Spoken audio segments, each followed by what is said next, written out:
Okay.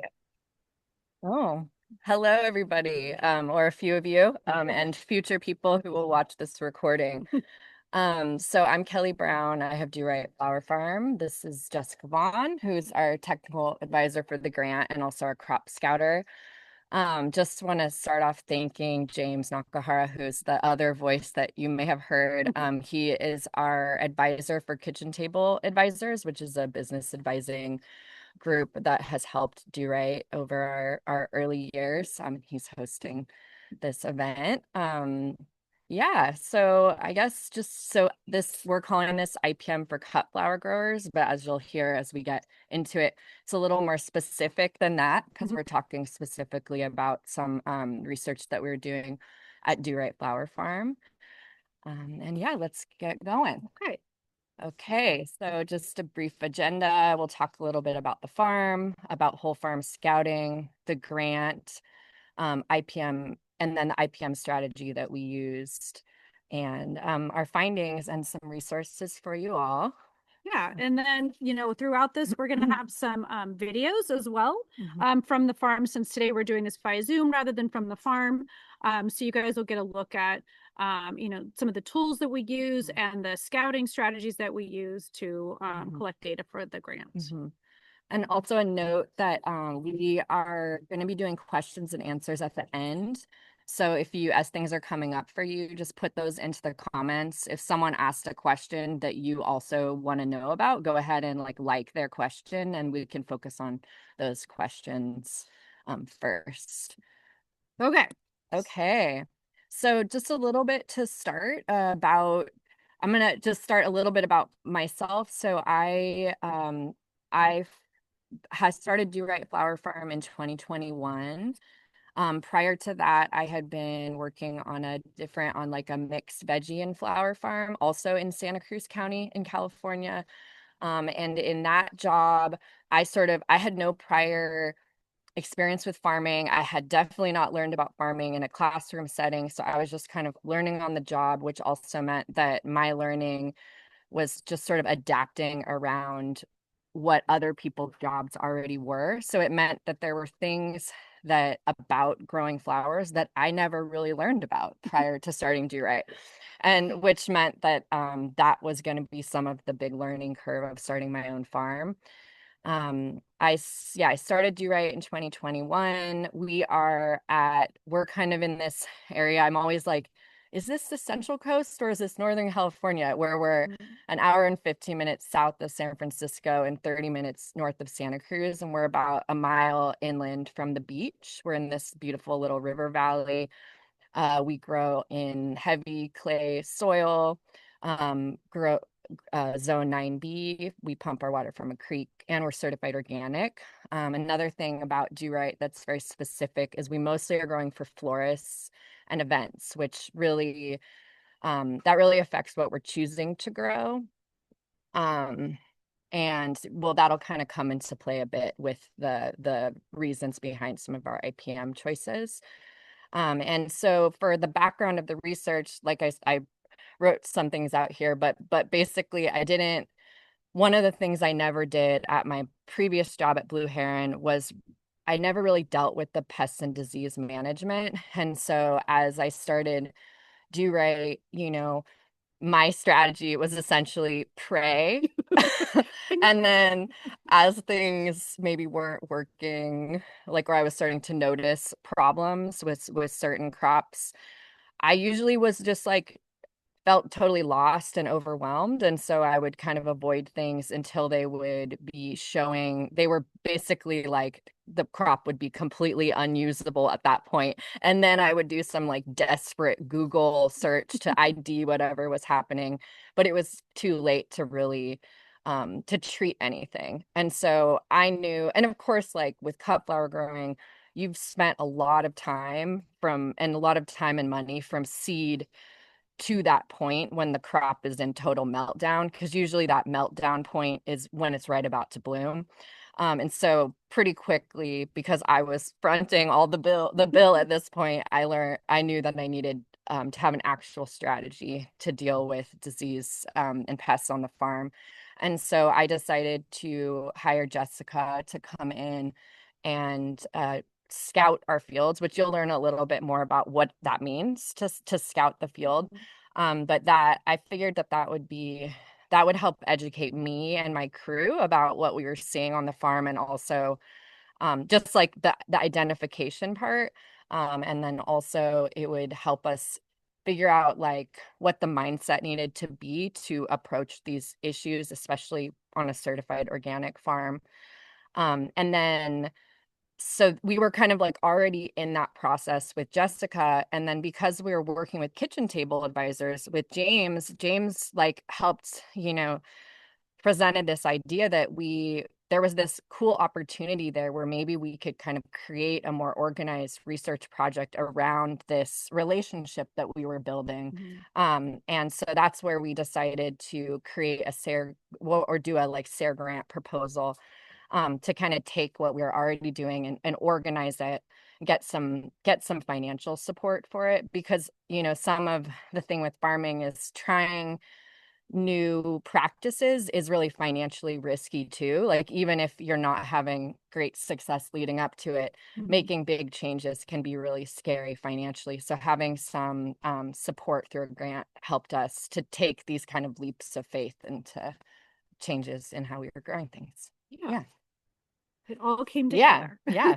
Like, am I forgetting anything there? I think that, yeah. Sounds good. It's a good segue for me. Okay, good. Good. So we'll talk a little bit. I'll just quickly talk to you guys about scouting at Do Right. So this is what I do full time for. I have historically focused mainly on organic vegetable growers and berry growers. But this was a wonderful opportunity to learn flowers. And so what I do for all my growers, and also here, especially at Do Right, is I do a weekly whole farm scouting, which means I scout every crop.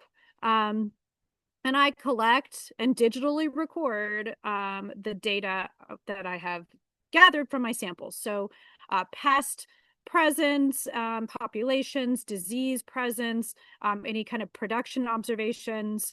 So like, when it's time to pinch a crop, or it's time to trellis a crop, or something like that.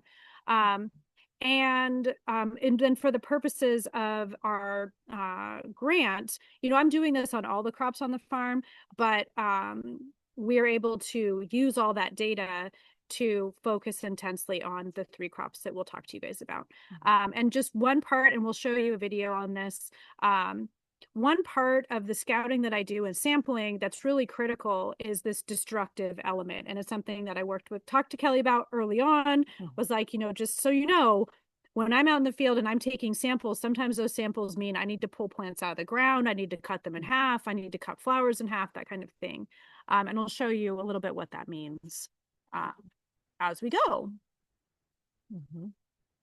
All right. So for designing the grant, we had to take the sort of complexity of what we were doing in this big large scale with Jessica, which is that Jessica is not just scouting certain crops, she's scouting like the entire farm. But we needed to create something that was more doable within this 3-year project. So what we decided was we identified 3 key crops on our farm that had pests or disease issues that we had already identified. So the first 2 were pretty obvious for us. Dahlias, which are like, at least where we are, it's kind of our primary summer focal flower. We're cutting off those plants July through October. But I think most people that grow dahlias are also struggle with cucumber beetles in the dahlias. And specifically, since we are growing for florists, that means we need to grow varieties that are friendlier to events. So a lot of like whites and just kind of like light colored varieties. So that means that cucumber beetles, they especially like those colors. And so they're like especially challenging for us.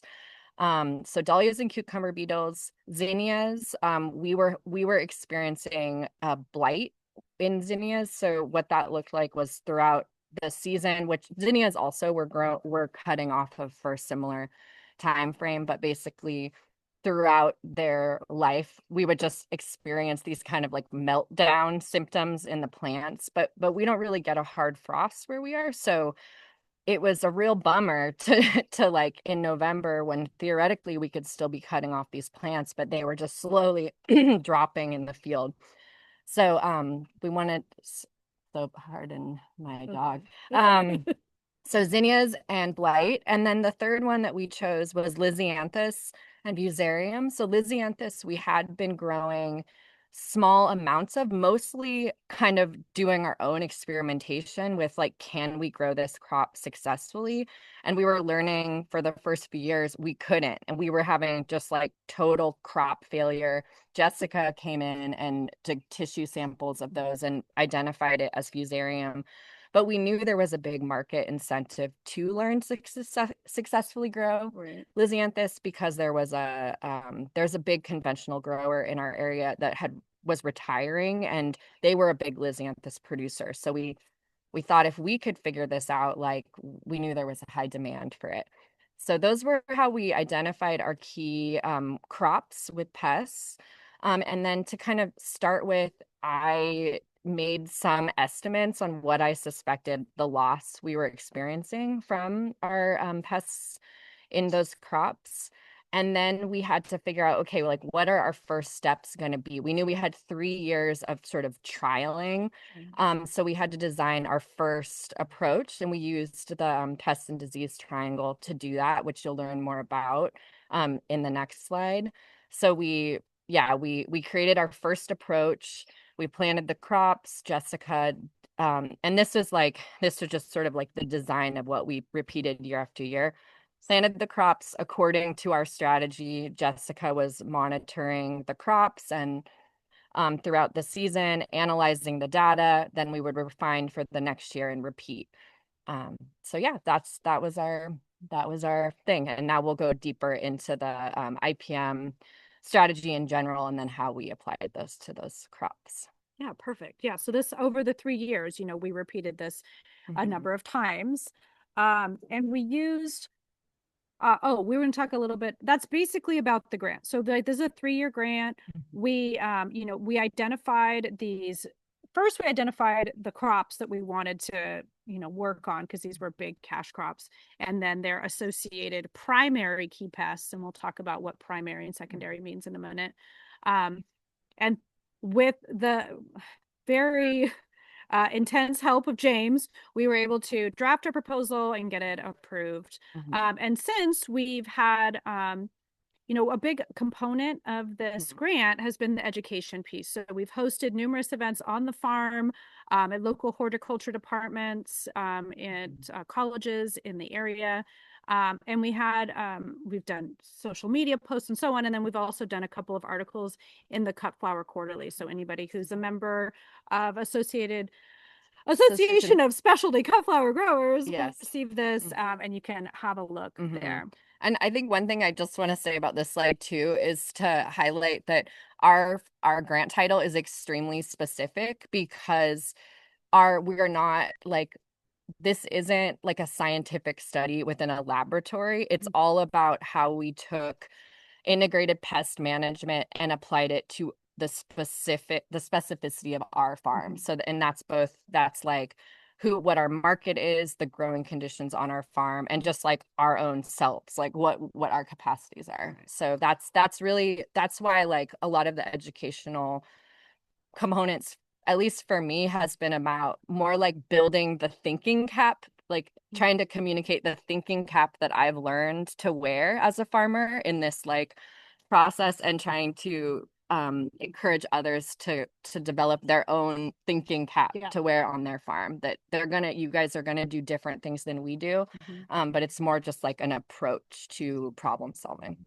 Yeah, and that's really important is the site specificity Mhm. of every farm, right, is going to be different.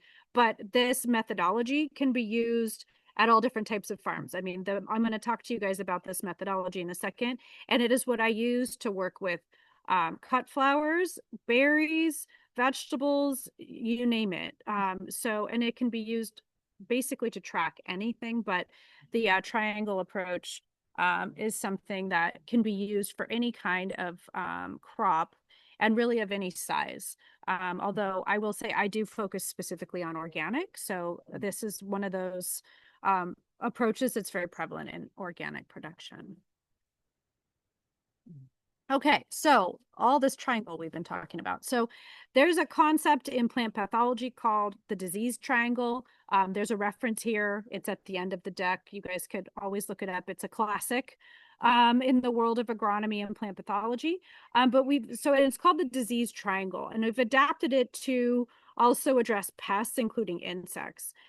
Because the concept is you've got a triangle or you've got three things that plant pests have to have in order to become damaging. So you have to have a susceptible host, and this is typically your crop, right? So your dahlia or your zinnia. You have to have the pest. So whether it's a cucumber beetle or it's some kind of soil disease or whatever, that has to also exist. And you have to have an environment that's favorable to the pest. So if you can eliminate or minimize one of the points on this triangle, you can manage the pest. And so this is the approach that I use in troubleshooting all different kinds of crops. And it's the strategy that Kelly and I use at the beginning of this grant to like hone in on where there are vulnerabilities in this triangle to manage the pest. And so we're going to give you guys a little insight into each one of our crops and how we use this triangle to deal with the pests. And at the end, you'll get, there's a one-sheeter that you can use to use this concept in your own crops, whatever those might be. All right. So to start with, cucumber beetle and dahlia. So obviously for that, the host is dahlia. But I just to note about that, like as I said before, we are mostly growing for events, which means that we are choosing like a lot of we grow a large percentage of like white dahlias and light colored dahlias. But for somebody who was growing only for farmers market or for grocery store bouquets, you could just eliminate white dahlias from your crop plan, which would be a way that you would affect the host in this case, and you would probably reduce your cucumber beetle damage in your dahlias, you know. So just to note that actually host isn't so obvious because you can make these changes about varieties. So the host is dahlias, but we could say kind of in parentheses white dahlias. Yeah. And then the pests that we were first coming in to address was cucumber beetles. So there's in organic, you know, growing and maybe in conventional growing as well. There's not like a silver bullet to kill cucumber beetles. So the primary method that we were going to be trying was exclusion. So basically creating some kind of barrier between the cucumber beetle and the dahlias. And so the first thing that we tried, which is a classic thing that you see all over the internet, are these blossom bags, which you'll see in the photos here, this top left photo of this creamy, I think maybe that's a sweet Natalie, in a blossom bag. So we bought the bags, put them on, super tedious. So the whole time scratching our head, like, can we really keep this up with as many dahlias as we grow? And then came back to the farm after that weekend, and the bags were just full of thrips. And so basically, you know, at first it took me a second as a sort of less trained person to understand what was going on, but with Jessica's help quickly understood that in our general field population we had a lot of we had the natural thrip predators present, which was why thrips weren't a big issue in our dahlias. And the main thrip predator were aureus or minute pirate bug. Yeah, which is And this little guy oh down yeah. here in the bottom right corner, nestled in there in this dahlia petal, is a little minute pirate bug eating mint thrips. Yeah.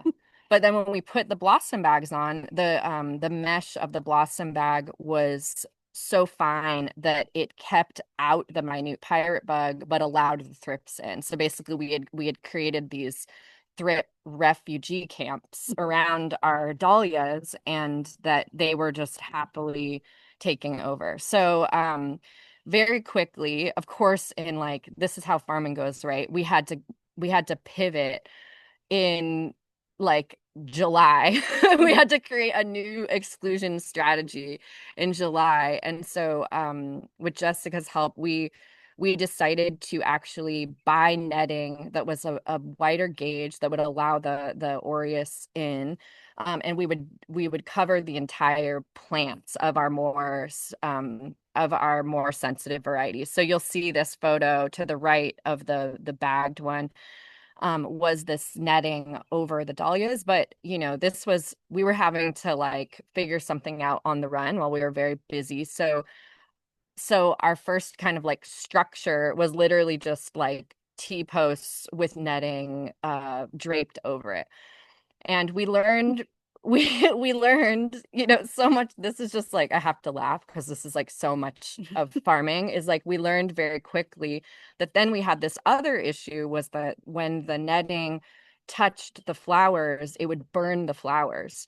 And so actually, like ideally the structure would have been kind of like bigger and more robust so that it would never allow the netting to kind of touch the flowers, but we didn't really have time or energy to create that in that season. So we just had to kind of like adapt around it as best as we could and still try to like, observe something and try to decide what to do moving forward. So we did notice that any dahlias that were under that netting that were not touching the netting, we weren't having cucumber beetle damage with. So it was like a really good sign that we were onto something. Mm-hmm. But we also, in the back of our head, were starting to develop our plan for next season and how to kind of create a netting structure, um, and potentially changing the way of planting in the bed that would be more conducive to not having any damage. And so we did make some videos Yeah. about this netting, and we're going to show you some videos just to show you how we interacted with the netting, and that this is based off of our final version netting structure that we're using to protect our dahlias from cucumber beetles. So this was a very like DIY project. We basically knew that we needed to create sort of mini tunnels for the dahlias. In the past, we had issues where the netting touching the dahlias, it creates a burn on the petals. So we knew that we needed the structure to be large enough that the plants were going to be pressing against it. Also, we we decided that any of the dahlias that were in the structures would be planted in a single file to avoid the sort of width of the zigzag planting that we're doing in our other ones. So what we've landed on, and this is after like 2 years of experimentation, but I think this whole situation could always use more experimentation as well. But for now, we feel pretty good about this. So we're using T-pose, and then this is hex hosing. So you can actually buy this in large rolls, I think like 250-foot rolls, or at our local hardware store, you can find 10-foot pieces. So we cut we cut the pecs to size to make like a nice arc. We've attached it with hose clamps, which you can kind of see in here. There's the hose clamps. And then we've made a sort of a purloin type structure, because in a typical tunnel, in order to have the hoops not sway side to side, there needs to be some kind of horizontal piece that sort of holds them together and stakes them to the ground. So what we've done is we drilled a hole in each of the PEX hoops at the very center, and we've just threaded baling twines through. And then, so the baling twine goes all the way along the whole piece. And what that does too is it helps the net not sag in the center.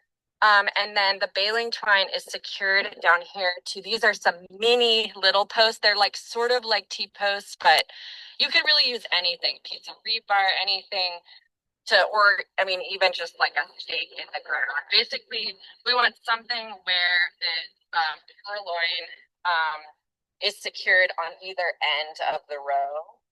And then, yeah, we're using these clamps as our ways of securing the net onto the T-posts. And so, yeah, you see that we're clamping the net together down here on the mini stake. And then we're clamping generally on every T-post. Some of them are missing some. But the idea is we just want a basic coverage. We know that it's not going to be perfect. Like we have to lift them to harvest, but it does a good enough job to get us through.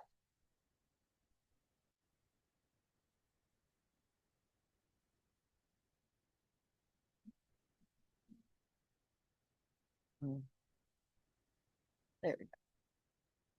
Okay, so that was me just showing, obviously how the netting, that was what we have settled on. So we'll be using that moving forward.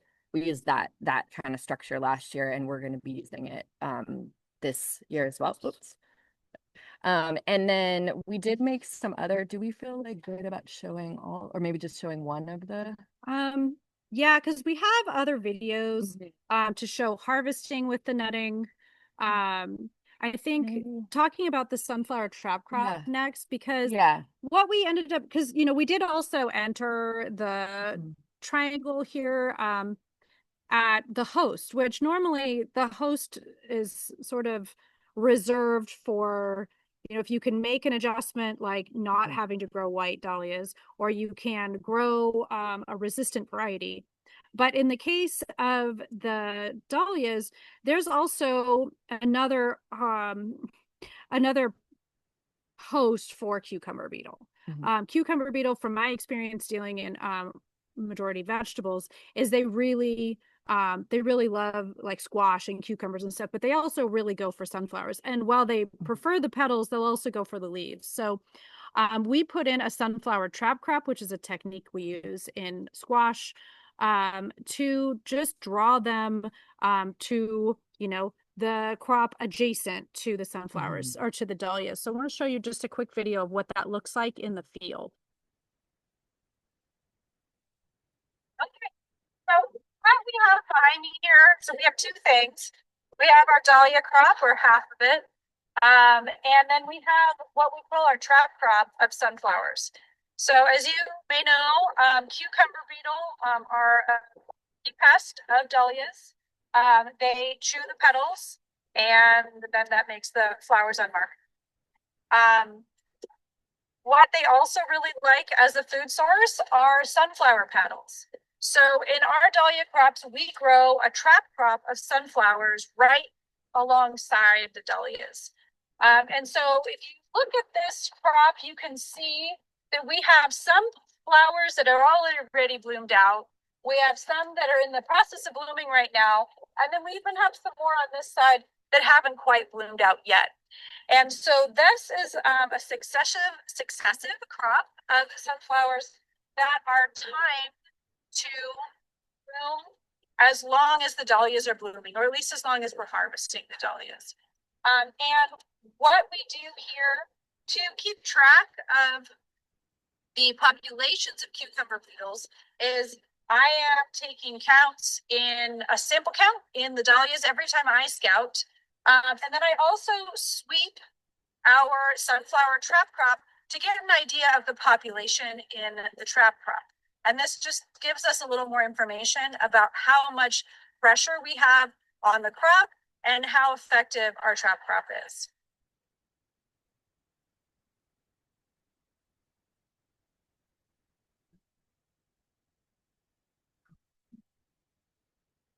I'll switch it. Every time I do that. Okay, hello. Okay. So yeah, that's now you can kind of see that just from a farming perspective with the sunflower trap crop, we had a little bit of a learning curve with that as well. We had to figure out what's the best way to have consistent sunflower flower blooms, for several months of the year. Were we going to be direct seeding these? Were we going to be transplanting these? And so what we finally settled on for us was that actually just growing out transplants in our greenhouse and doing successive planting was the best way to guarantee consistent blooms. And we would basically just like plant a row in a bed one week. The next week we would plant a next row in a bed, and each of our beds had 4 rows, and then we would like move on to the next bed. So that's how we had successions of sunflowers. And we just, as a side note, as someone who sells cut flowers, was we also then would sell the sunflowers when they had lost their petals, like in the fall, to florists who wanted to make these kind of like fall arrangements. So we called them seeded sunflowers. We're basically dead sunflowers. So we found kind of an added market for the spent sunflowers. Yeah, and there is kind of an interesting note here. So when I first started working with Kelly, we didn't grow sunflowers for like use in events and bunches and stuff like that. Um, which was handy because then we're not, trying to protect a crop that we're also trying to sell. Yeah. However, the interesting thing came when we did start to grow different varieties of sunflowers for events in our normal sales channels. And I was a little nervous about that because I was worried we were going to end up with cucumber beetle just running rampant, right? And damaging the cash crop. But because of the variety that we use, which is linked in the one of the resources documents, it's a very common bright yellow variety of sunflower that's typically used for oil, not for flowers necessarily. And that's the one that is very attractive to cucumber beetle. And so we didn't actually see significant damage in our production varieties of sunflower once we started growing them. So it's something to keep in mind is that these trap crops are great, but it's awesome when you can make them into something that is, that you can sell. But using a trap crop that's not a cash crop variety is an advantage, which we started with, and it ended up still being fine. But I think we'll save some of these other videos. You guys can look at them in the recording. The link should work. You'll have the deck. Under cucumber beetle and thrips, there is a video for how to scout cucumber beetle and thrips, or how that works in the tunnels. We also have a video for harvesting with the netting, which is basically pulling those clips and getting underneath to harvest. And then how to sweep the sunflower trap crop if that's something you're interested in doing. Okay. All right. Let's talk about some zinnias. Yeah. So for zinnias, as you remember, I'm sure, tracking carefully, we were trying to control for blight in our zinnias. And so zinnias was our host. But once again, even with that, like over the 3-year period that we were doing this project, we did change some of the varieties of zinnias that we grew because were we were having no improvement in our success in those varieties, even after making these huge cultural changes to how we were growing them. So for us, that was the star zinnias. So like the white star, yellow star, orange star. We decided that those were no longer worth growing. So we did change our host a bit.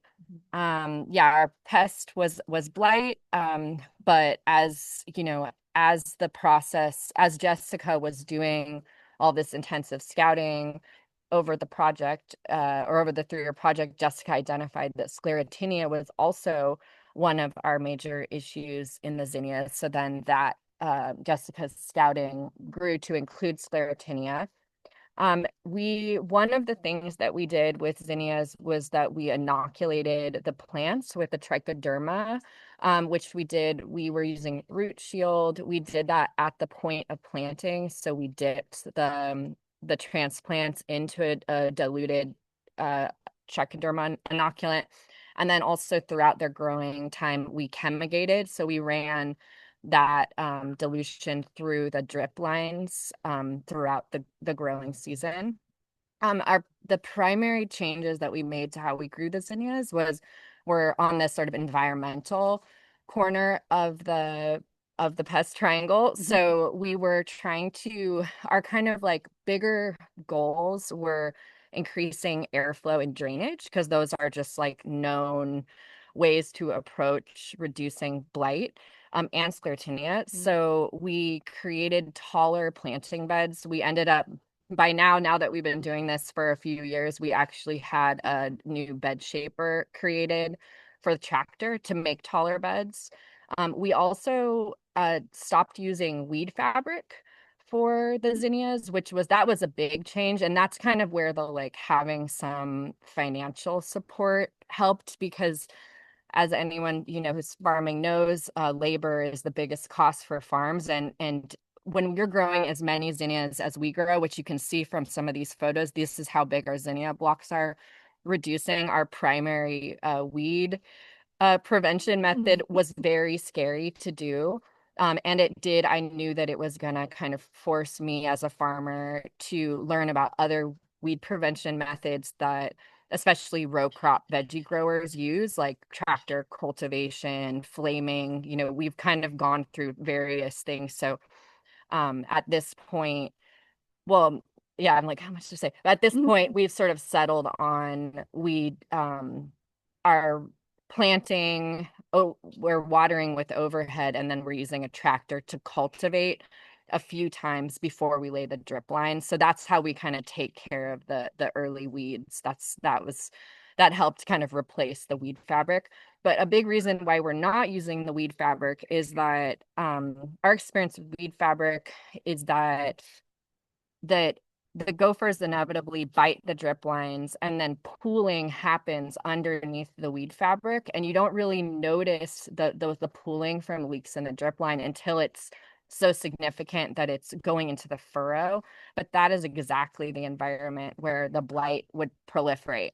So we knew that, like, to really start to get on top of this, we were going to need to make it impossible for that kind of pooling to be taking place unnoticed.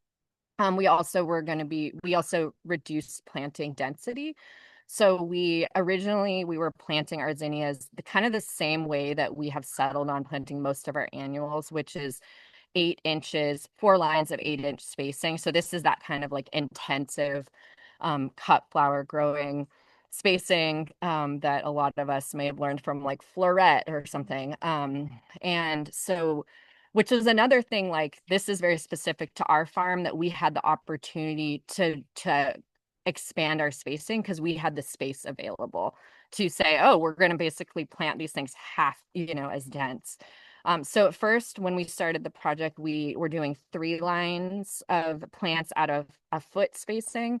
And then we actually had this kind of interesting experiment within the experiment, which is that we had, I think it was the second year, we were having, because we were still kind of like also figuring out what tractor methods to use to get these taller beds. The actual bed top dimensions weren't as uniform as you would like, bed to bed. And so basically, we had intended to do 3 lines for all the beds, but there were some beds that were just too narrow to do 3 lines. So we were like, okay, I guess we just have to do 2 lines in those beds. And Jessica figured out, just from like all this monitoring that we're doing, which is also like another reason to be doing more systematic kind of like monitoring on your farm. We figured out that the beds that had 2 lines, we had a much larger decrease in blight and sclerotinia in those beds. So now we've actually settled on 2 lines at a foot spacing. And yeah, so let's show the yeah, video. yeah. Kelly talks about this, and it was like one of those great moments in production trialing, where kind of it's a happy accident where it's like, oh wait, we thought we were going to do all of these as 3 rows, and now it's going to be kind of out of uniform, and we're trying to think of how are we going to change the studies so that we still get relevant results. And I still track everything. So as I was tracking and recording every week the instances of blight and sclero in both of these, in the 3-row sections and the 2-row sections of the block, then we learned, oh, actually, we can make this additional change and have even better results. So it's one of those important learnings from being able to do a study like this, is that, oh, Yeah. okay, it's not a disaster. We don't lose our data. We actually are going to learn something important. So let's have Kelly tell us about that. This is our zinnia planting. These ones were planted a little bit behind the first plants that we did, but they demonstrate the spacing that we use. So we have come to do a foot spacing of 2 rows. You can see in these beds, how that looks. So it's plenty of airflow around each plant. Also, you can see we're not using fabric for these. So it helps us catch any leaks in the drip tape. So there's no pooling underneath the drip or underneath the leaf fabric. And also, it's a little hard to tell at this point because we've done a lot of cultivation, but these beds are shaped higher than our other beds. So just also to help with drainage of the plants.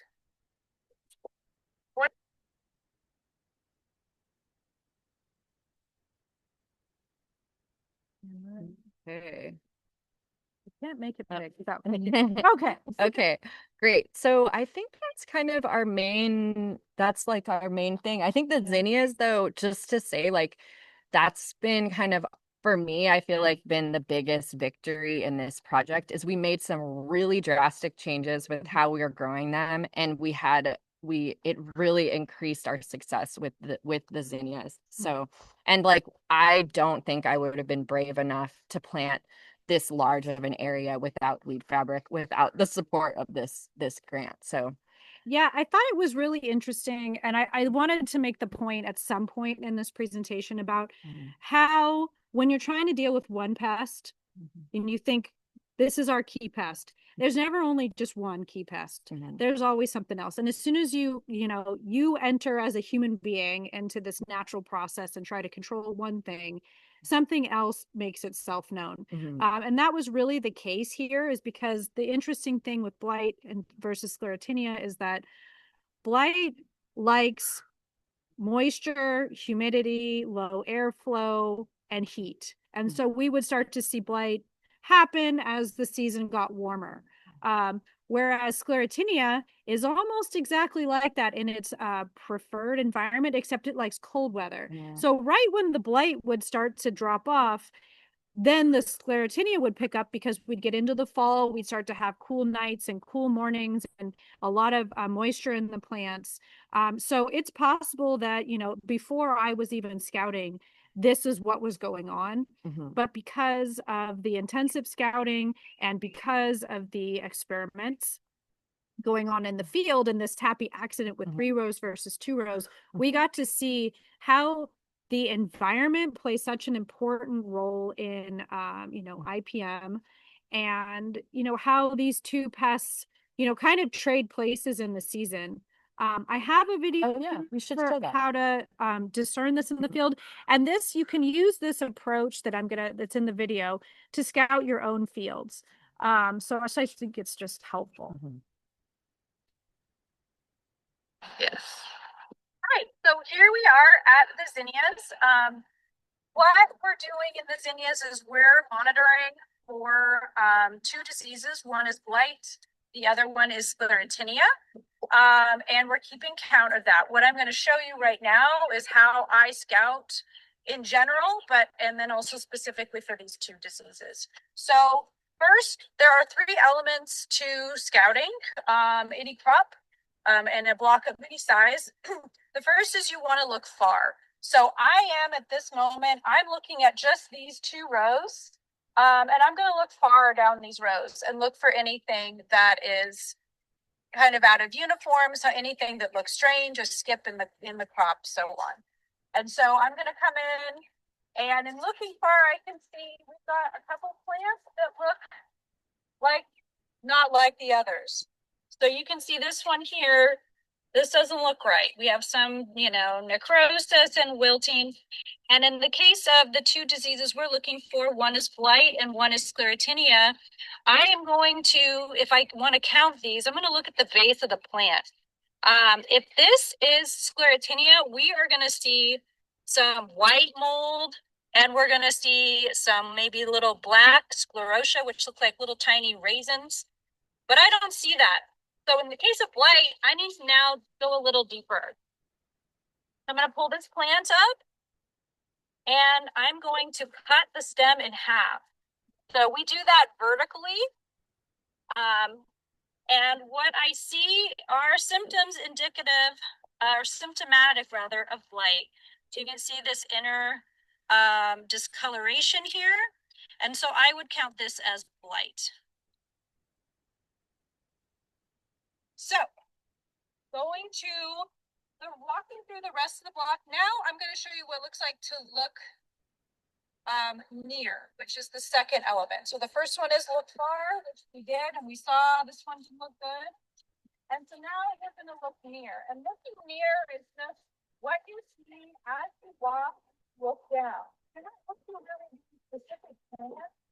You're just looking at these plants around you a little bit close. And I just get a sense of how the plants are walking along and looking. Nobody looks mounted. They look green, vigorous flowers. I don't see any other sign of pests, but here's something. Okay, so here's a plant who looks wilted. We have some necrosis, we have some discoloration. Let's do what we did before. Let's look at the base of the plant and see if we have any other symptoms. Okay, so this is a case where we do actually have sclerotinia. So the white mold has dried, but what they have left behind are these little black resting structures. So you can actually see this is a pretty clear one right here. You can see this black growth under the tissue there.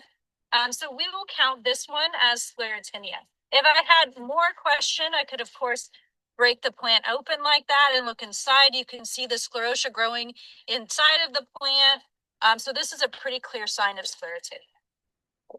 And that right here, when I come in and I look at the base of the plant and I'm doing this close inspection, this is what we call looking close. So, I've seen a plant that looked out of the ordinary, and then I look close to get an idea of what's happening. And that is how you scout zinnias for blight and sclerotinia.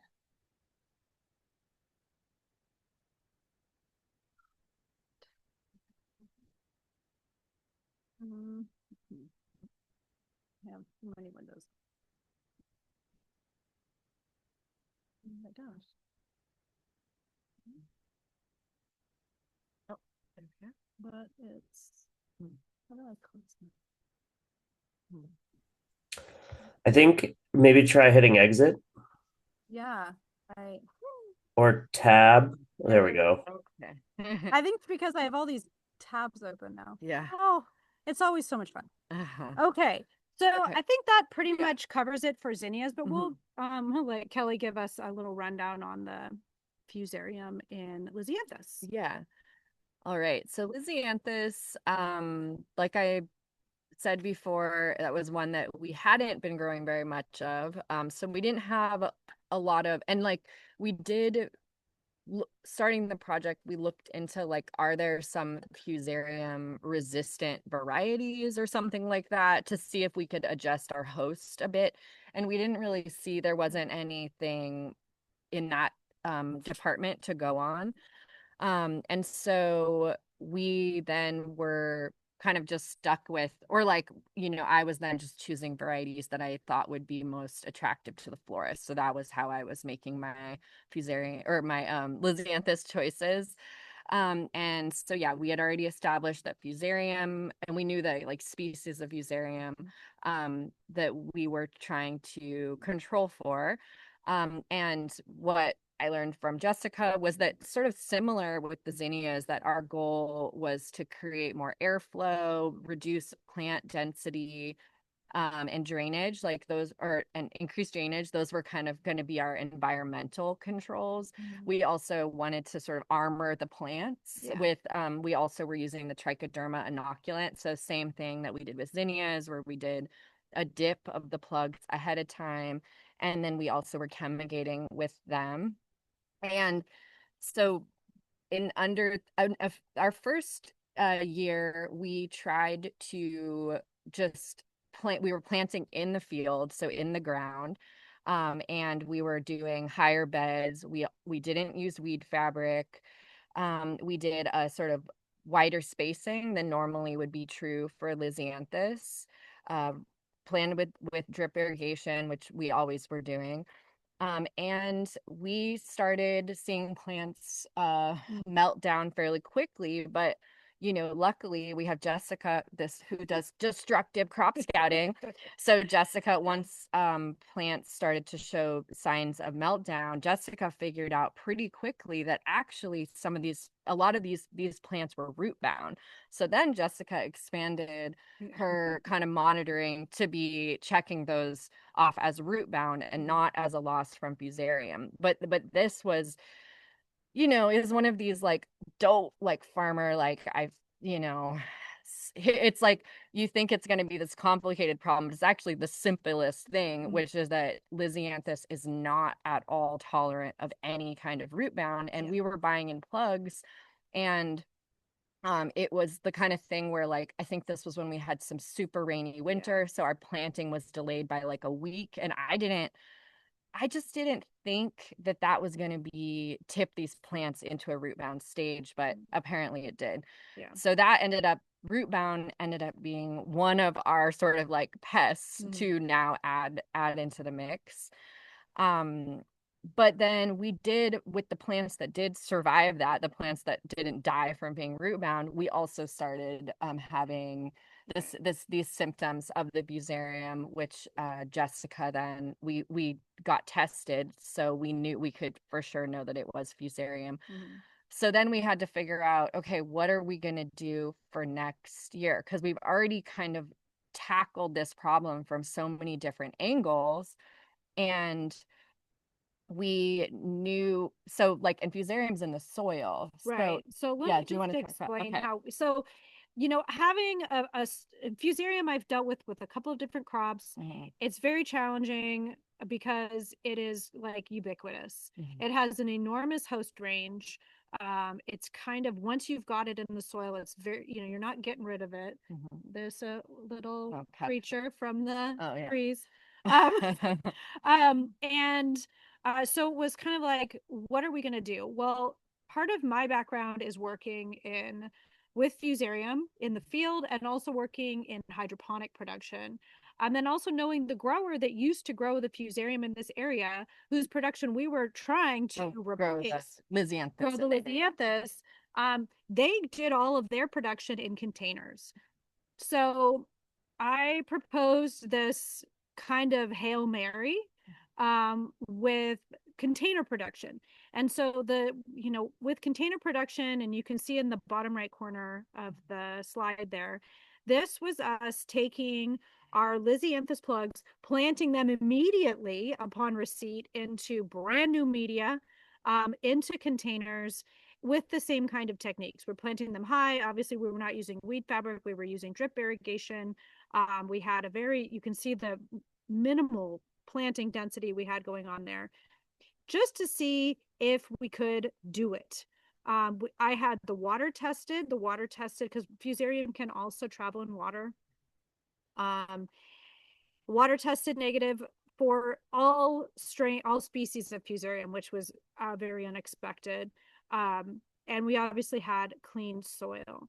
Now, I don't know, I mean, I can go into what happened, but basically we ended up with very few instances of root bound Lisianthus in the container production, but we still had losses to fusarium. And when I took the samples into the lab to have them confirmed for whatever, and it turned out to be fusarium oxysperm again, the lab informed me that they had actually seen an increased rate of fusarium infested transplants in nursery production. So we kind of, we did everything we could think of to try to test out the practicality of growing fusarium or growing Lisianthus in our production. We're very good at growing fusarium. We're good with that.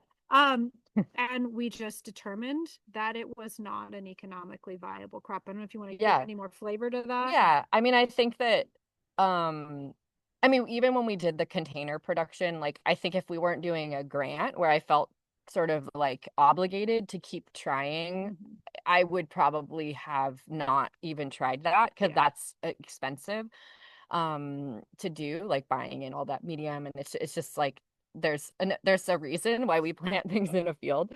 And so, but yeah, it just confirmed that like I think in the end I was grateful that I felt like it was a win to feel so confident that we should not grow this anymore. And I think I think as a farmer, it can feel like a failure when you aren't able to grow something successfully. But actually, I think, like there's so many choices that we have about what to grow. And it's really a win to just know that certain things are not for you. Other people can do that better. And the specific conditions on our farm just do not make this possible. And I can sleep at night. There's not a little part of me that's always trying to figure out, is there something else that we could do? We just know that this is not for us. So we actually didn't grow these a third year. We felt like it was kind of pointless at that point. But we did take away some really Yeah. important learnings, and the concept of root binding affecting the quality of plants across the farm was really important. And so we've also started to identify other crops on the farm that are very sensitive to being root bound. And yes, you can go research every single crop you're growing in advance and know all of these details, but until you see them grow in your own site specific conditions, you're not going to know. So this was, while kind of disappointing to not be able to like hit a home run with all three of these crops, I feel like we learned so much important information, and I am satisfied that we as they say, left it all in the field.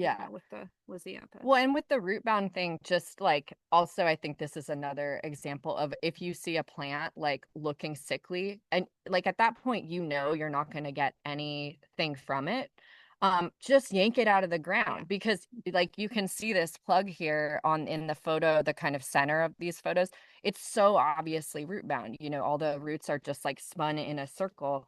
And so that's just like really good information. I think as farmers, it can feel a little bit like sacrilegious somehow to just yank your plant out of the ground, even though you're going to mow it and disc it in later. But just something about that can feel harsh. But just yank it out of the ground and you might get like this very easy piece of information. Yeah, it's an important element for scouting any crop on any farm or even in your garden. It's a little harder in a garden because you don't have like maybe hundreds of thousands of plants. But in a farming setting, you've got a plant or groups of plants, looking at how that distribution of plant failure is happening, if there are any patterns, and then start pulling plants out of the ground, because so many times the story is in the roots. So so that was important to learn. So I think the next slide is our findings. So with this, like, I think I've kind of gone through the findings we had through each with each crop. So this is kind of more organized in like the bigger themes that I learned in this process.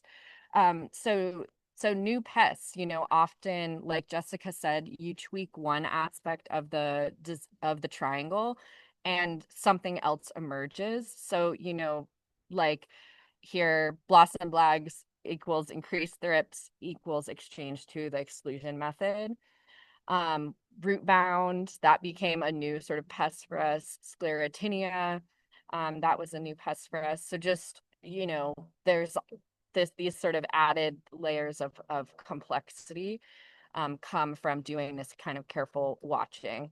Also, consistency in counting losses. This is something that we encountered with the dahlias. So, oh my God, sorry, my dog is really excited. So let me talk about this real quick, because, when you're scouting and, you're just keeping an eye on your farm, if you go to the if you go to the effort to put in the effort to count and keep track of what's going on, the consistency that you do it is almost more important than the method you use in some cases. So let me give that some context. So when we were starting to say, scout and keep track of the damage from cucumber beetle in the dahlias, the crew was doing counts with little clickers during the harvest, and then I was coming after the harvest to take my own counts. And I always took the same number of samples. Like I always sample 10 plants or 10 flowers and keep count that way.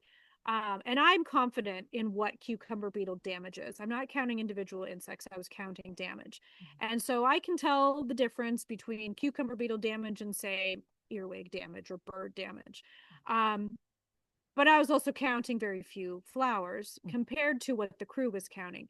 And then it became, we had counts from the crew that were enormous because multiple people were taking counts. They were taking them before the harvest. They weren't 100% sure like what damage was from what. And then I was coming in and my counts were obviously much lower. I was taking them after the fact, after the harvest, and then, using my, understanding of the damage to identify it. And we ended up by just using my counting data because the sample itself was consistent. It was 10 flowers every time.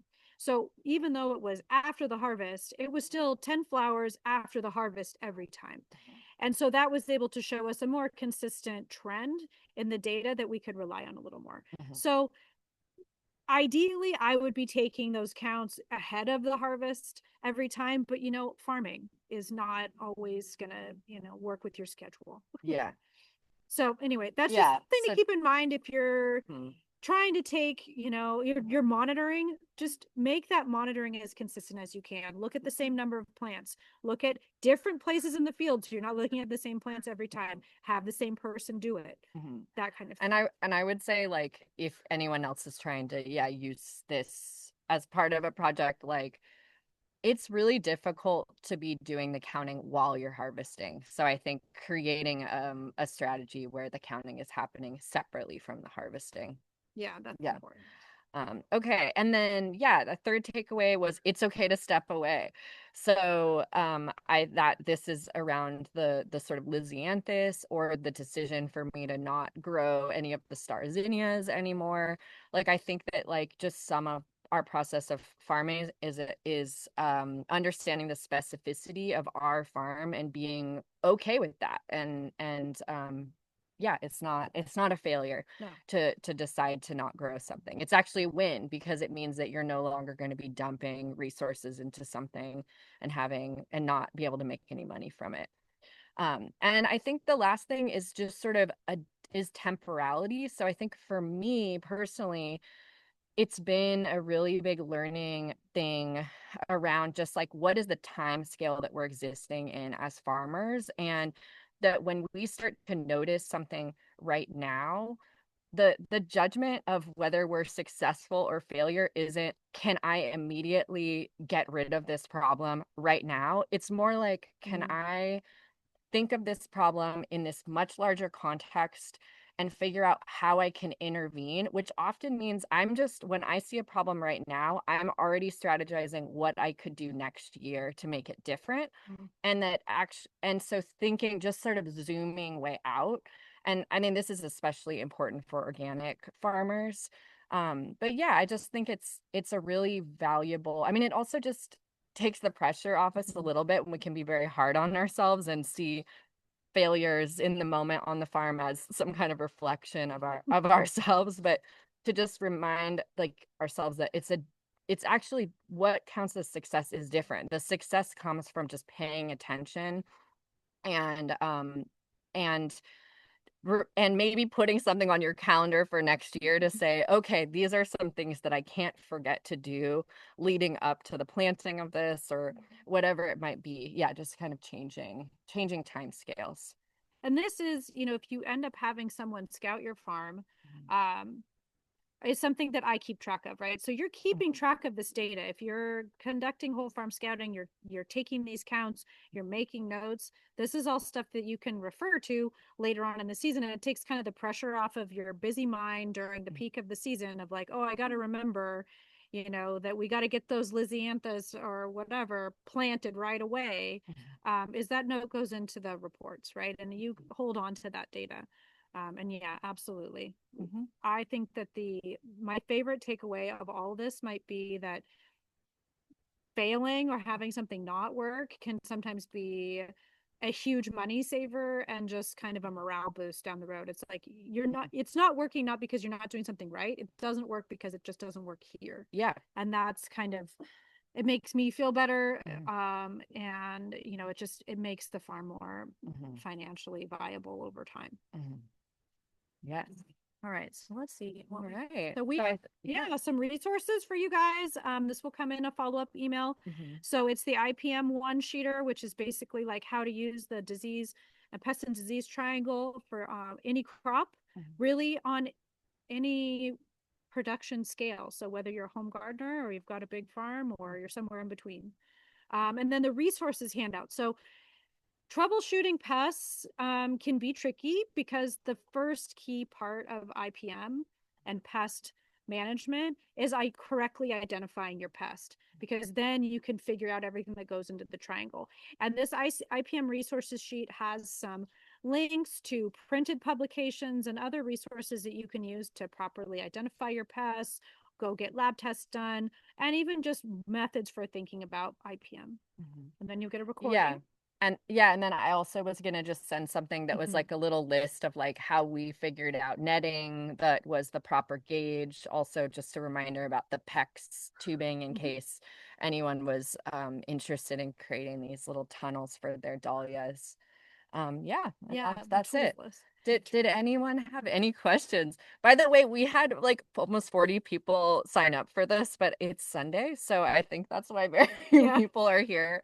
But we will hope everyone will be getting the recording. So and we do like amazing thank you to Western SARE for supporting this very practically based research project.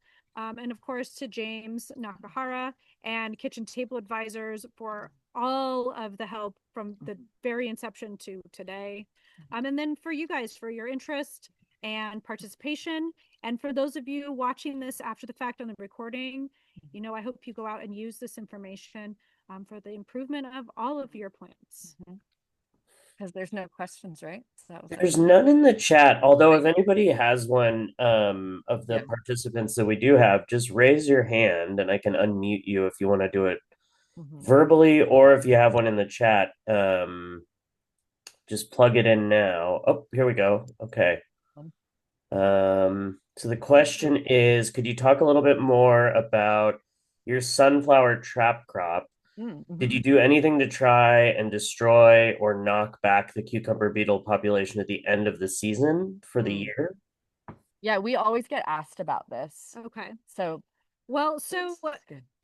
destroying and knocking back cucumber beetle population. So we don't really have an end of the season in the case of the cucumber beetle populations because we don't get a hard frost here. However, it is important and helpful. Well, I'll say helpful because everybody's got different perspectives on tillage these days. But removing the crop, so taking the sunflowers out of the ground, disking, and actual like cultivation. I do work with growers that do not employ full cultivation. And what that tends to mean, especially with the sunflower trap crop, is that the eggs and larvae will overwinter in the soil. And so as soon as they have the right climate conditions, they will pupate and the larva will emerge and they will start doing damage and then they will turn into adults. So at the end of the season, you can cultivate your soil, remove the crop and cultivate your soil, and that is helpful. You can also, before you put your crop in, cultivate. What you're trying to break up are the pests that are actually living in the soil at the time, because that's where the cucumber beetle come from. I mean, you will get some that will fly in from elsewhere because they are good flyers, but you can minimize what's going on in the soil by cultivating before you plant. And yeah, I think that for us too, just like one of the basics with that at least my understanding was that we weren't going off of the sort of idea that we could reduce the population. Right. It was more of like they're here, so how do we protect the dahlia? Like we didn't think that we could actually reduce them. So right. Okay. So the increased population next year, it's okay if the mic's not working, we can go through chat like this. But as far as like the population increasing next year, I mean, we at the time and still to this day, we grow adjacent to a vegetable grower. And so there's the cucumber beetle are just going to be around. So we didn't necessarily, in my counts, I didn't see actually an increase in cucumber beetle population year to year. But we had much less damage in the crop when we had the sunflower trap crop flowering in succession along with the flowering of the dahlias, and then also the exclusion. Yeah, so hopefully, yeah, I'm glad that that's helpful.